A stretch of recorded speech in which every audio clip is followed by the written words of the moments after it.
오늘은 하나님의 은혜의 경륜이라는 제목으로 하나님의 말씀 함께 나눕니다. 오늘 중심 본문은 2절이에요. 너희를 위하여 내게 주신 하나님의 그 은혜의 경륜을 너희가 들었을 터이라. 사도는 본문에서 하나님의 은혜의 경륜을 말합니다. 경륜, 이에 해당하는 헬라어는 오이코노미아이에요. 헬라어 오이코노미아의 뜻은 경영, 관리, 책무 이런 뜻인데 성경에서는 하나님의 계획 그리고 교회에서의 직분의 뜻으로 사용됩니다. 또한 이 단어는 신약 성경에서 총 4번 나와요. 에베소서 1장 9절 때가 찬 경륜, 또한 본절인 3장 2절에서 은혜의 경륜, 또한 같은 장인 3장 9절에서 비밀의 경륜, 또 마지막으로 디모데전서 1장 4절 하나님의 경륜으로 쓰입니다. 사도 바울은 총 4구절을 통하여 경륜이란 단어를 사용하고 있는데 이 4구절을 관찰해 볼 때 그가 사용하는 경륜은 2가지 의미로 요약됩니다. 첫째, 하나님의 구원 계획을 경륜이라고 했어요. 둘째, 하나님이 주신 직무를 경륜이라고 합니다. 먼저 첫 번째 경륜부터 진술하자면 사도가 첫 번째 의미로 사용한 경륜은 바로 하나님의 구원 계획입니다. 이와 같은 하나님의 구원 계획은 에베소서 1장 3절부터 14절까지 사도께서 잘 설명해 주셨어요. 에베소서 1장 3절에서 14절 딱 봐도 길어 보이죠? 네, 깁니다. 이 긴 내용이지만 우리는 믿음의 사람, 인내의 사람이죠. 네, 거룩한 인내로 함께 동참해 주셨으면 좋겠습니다. 찬송하리로다 하나님 곧 우리 주 예수 그리스도의 아버지께서 그리스도 안에서 하늘에 속한 모든 신령한 복을 우리에게 주시되 곧 창세 전에 그리스도 안에서 우리를 택하사 우리로 사랑 안에서 그 앞에 거룩하고 흠이 없게 하시려고 그 기쁘신 뜻대로 우리를 예정하사 예수 그리스도로 말미암아 자기의 아들들이 되게 하셨으니 이는 그가 사랑하시는 자 안에서 우리에게 거저 주시는 바 그 은혜의 영광을 찬송하게 하려는 것이라. 우리는 그리스도 안에서 그의 은혜의 풍성함을 따라 그의 피로 말미암아 속량 곧 제사함을 받았느니라. 이는 그가 모든 지혜와 총명을 우리에게 넘치게 하사 그의 뜻의 비밀을 우리에게 알리신 것이요 그의 기뻐하심을 따라 그리스도 안에서 때가 찬 경륜을 위하여 예정하신 것이니 하늘에 있는 것이나 땅에 있는 것이나 다 그리스도 안에서 통일되게 하려 하심이라. 모든 일을 그의 뜻의 결정대로 일하시는 이의 계획을 따라 우리가 예정을 입어 그 안에서 기업이 되었으니 이는 우리가 그리스도 안에서 전부터 바라던 그의 영광의 찬송이 되게 하려 하심이라. 그 안에서 너희도 진리의 말씀 곧 너희의 구원의 복음을 듣고 그 안에서 또한 믿어 약속의 성령으로 인치심을 받았으니 이는 우리 기업의 보증이 되사 그 얻으신 것을 속량하시고 그의 영광을 찬송하게 하려 하심이라. 길죠. 이 긴 구절을 읽었지만 이 긴 구절은 사도가 에베소서를 통해 말씀하시고자 하는 그 모든 내용이 다 담겨져 있습니다. 보통 이런 것을 머릿말이라고 하죠. 어떤 책이든 어떤 글이든 머릿말이 있어요. 이 머릿말의 기능은 이 책은 이것에 대해 말할 거야 하고 글의 전체적인 요점과 그 방향을 알려주는 나침판과 같은 거예요. 이와 같은 까닭에 머릿말만 잘 봐도 이 책이 무엇에 대해 말하는지 그 글은 어떻게 전개가 될 것인지 대충 알 수 있습니다.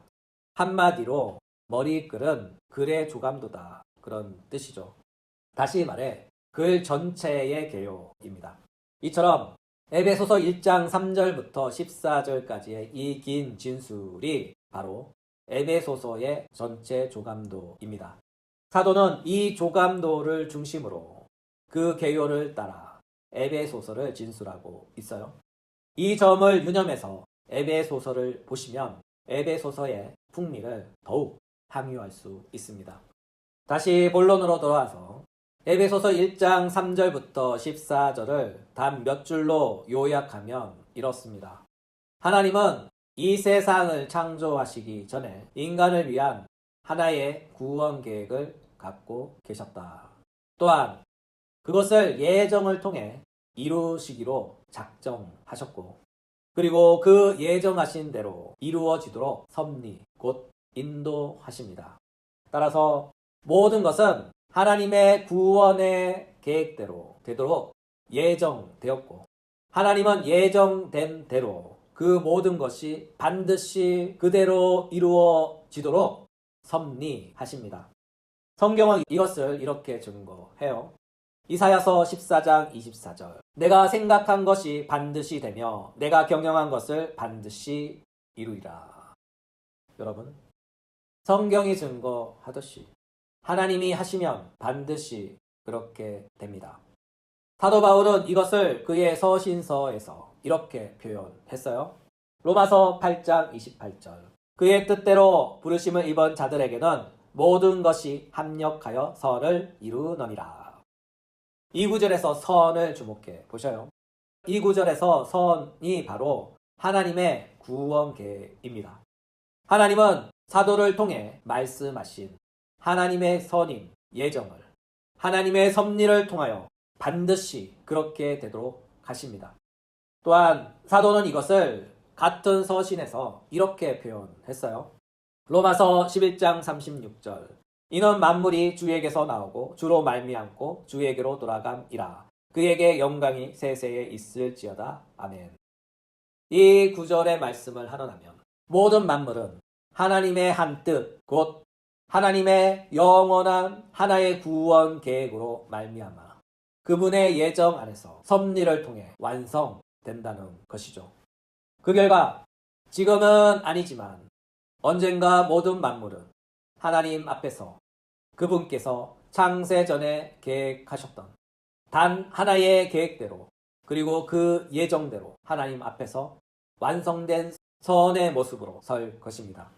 이는 창세기 1장에서 말씀하신 바 하나님이 지으신 그 모든 것을 보시니 보시기에 심히 좋았더라. 예, 모두 포함된 말씀입니다. 하나님은 전지하신 분이시죠. 하나님은 전지하신 분이시기에 창세기 1장 31절을 통해 당신께서 계획하신 구원의 완성을 이미 내다보신 거예요. 우리는 시간 안에서 경험을 통하여 하나님의 구원의 완성을 바라보지만 하나님은 전지하신 분이시기에 그분은 영원 안에서 그분의 전지하심을 통해 그 모든 것을 미리 다 보셨습니다. 이 모든 것을 확정해 주신 말씀이 바로 알파와 오메가이에요. 우리의 하나님은 말씀합니다. 계시록 22장 13절. 나는 알파와 오메가요 처음과 마지막이요 시작과 마침이라. 하노라면 하나님은 창조의 시작의 주님이시자 하나님은 창조의 완성의 주님이 되십니다. 하나님 안에 시작과 완성이 있어요.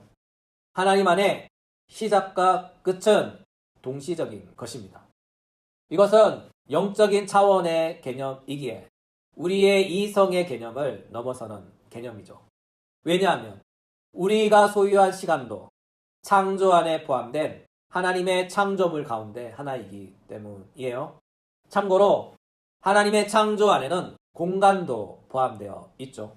다시 말해 시간도 하나님의 창조물이고 공간도 하나님의 창조물이에요. 이 시간과 공간 안에서 모든 만물이 시간과 더불어 공간과 더불어 삽니다.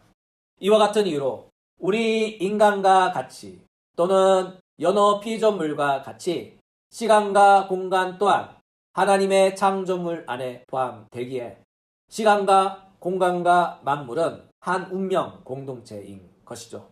따라서 인간 및 모든 피조물들이 물리적 한계를 갖고 있듯이 시간과 공간 또한 그 자신의 한계를 갖고 있어요.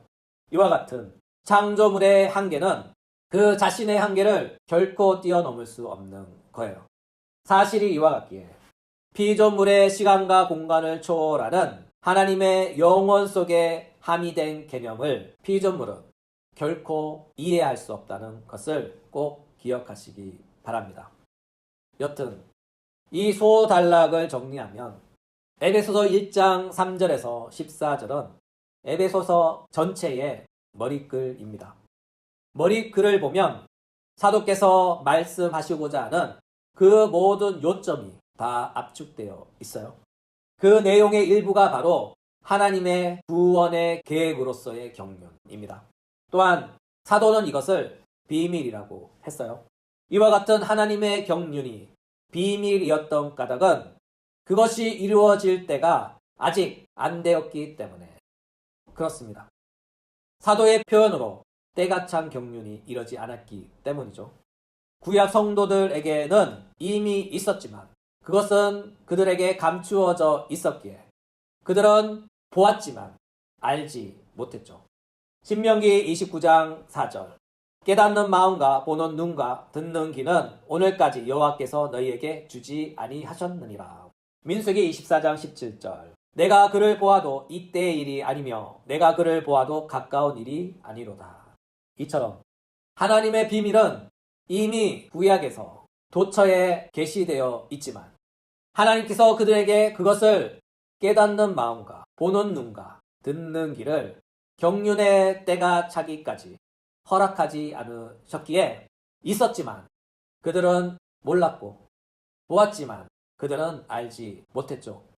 그래서 성경은 그것을 비밀이라고 했어요.